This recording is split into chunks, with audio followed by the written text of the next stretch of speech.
Comencemos entendiendo lo que es la violencia, básicamente como conducta que implica la manifestación de un daño físico o moral.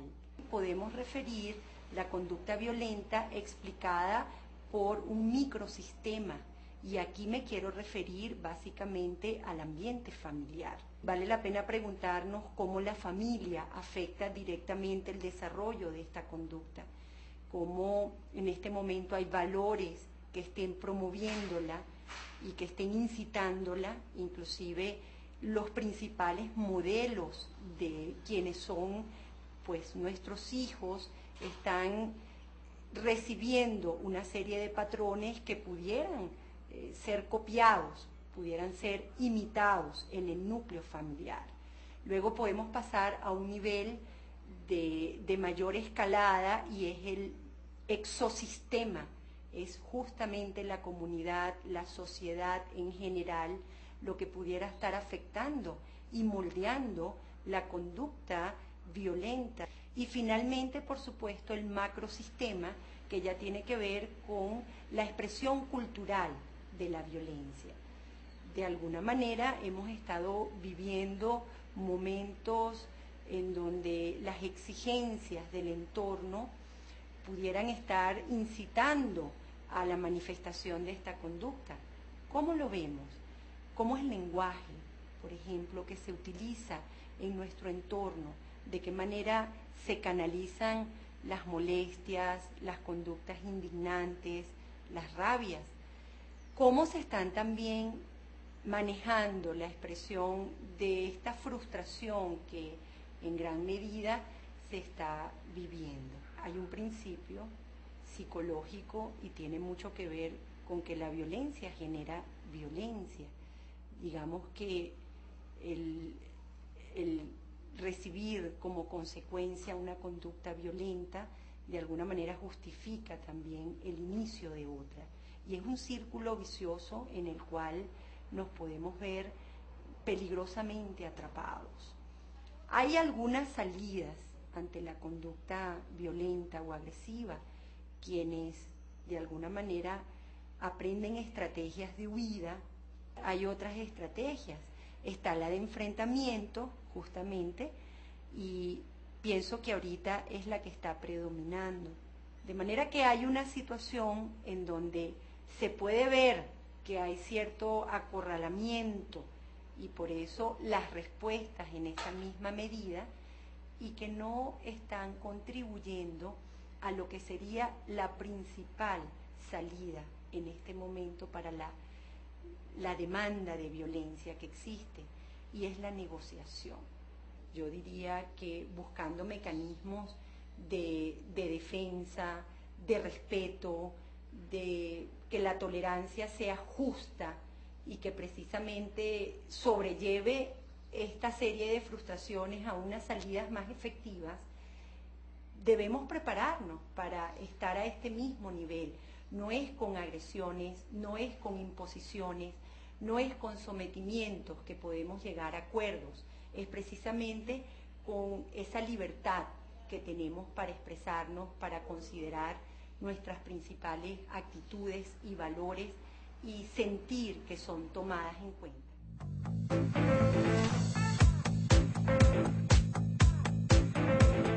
Bien, pues escuchábamos lo que decía la doctora Yariani Vargas sobre lo que es la violencia, los elementos que la activan, el papel de la familia, y ella señalaba algo muy importante, que es la necesidad de la tolerancia, ¿no? ¿Cómo es posible que como sociedad no hayamos podido resolver los conflictos sin que haya violencia? Porque usted lo señalaba, o sea, siempre ha habido una respuesta violenta. Y también me gustaría escuchar la apreciación del profesor Víctor, sobre todo porque usted tiene mucho contacto con los jóvenes, con los muchachos, son muchachos que ustedes conducen, y usted también, profesor. Entonces, en ese rol de profesor, ¿no?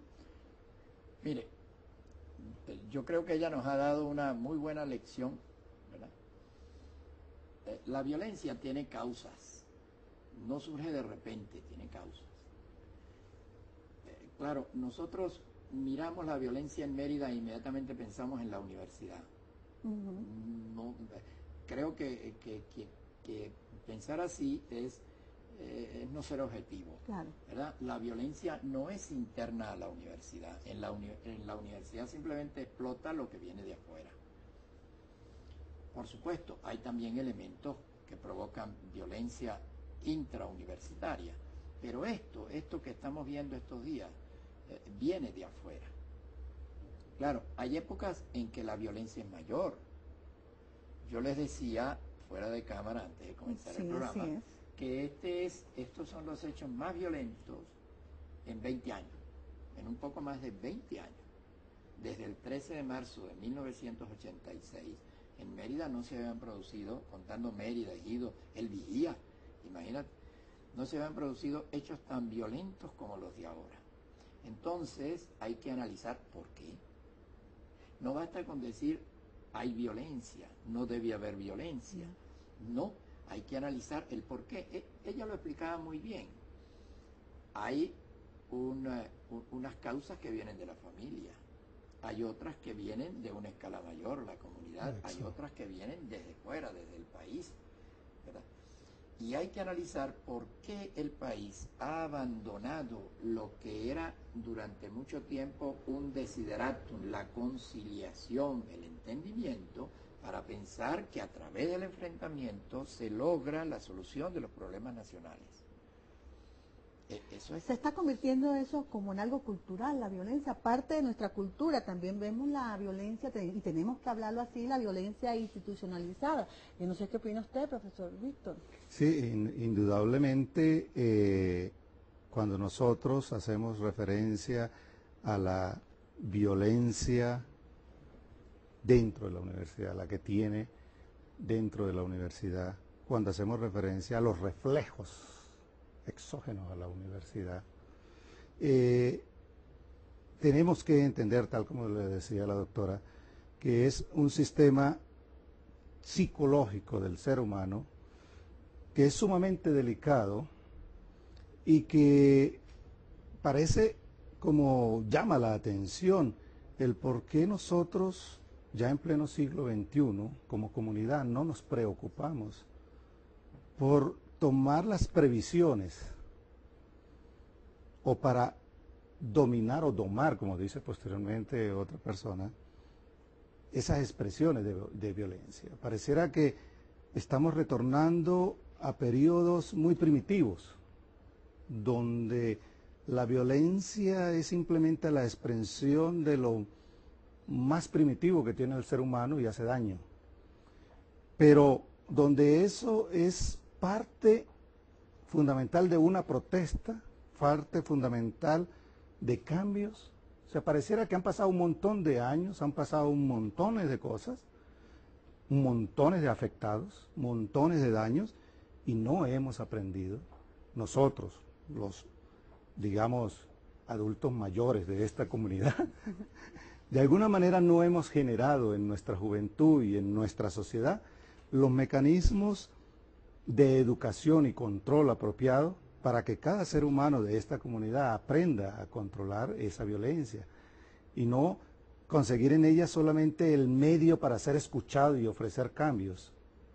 Yo creo que la historia de alguna manera ha reseñado hechos violentos que han producido grandes cambios, es verdad, pero no podemos nosotros justificar por ninguna razón cambios fundamentados en violencia. Y también se han dado cambios como el de Gandhi, de la paz. No, es que los más grandes cambios de la humanidad han tenido lugar sin violencia. Bueno, para seguir hablando de la violencia, tengo que hacer un corte. Los más grandes cambios de la humanidad son resultado de ideas. Vamos a seguir hablando de eso. Enseguida vamos a hacer un corte y ya volvemos con ustedes con este interesante.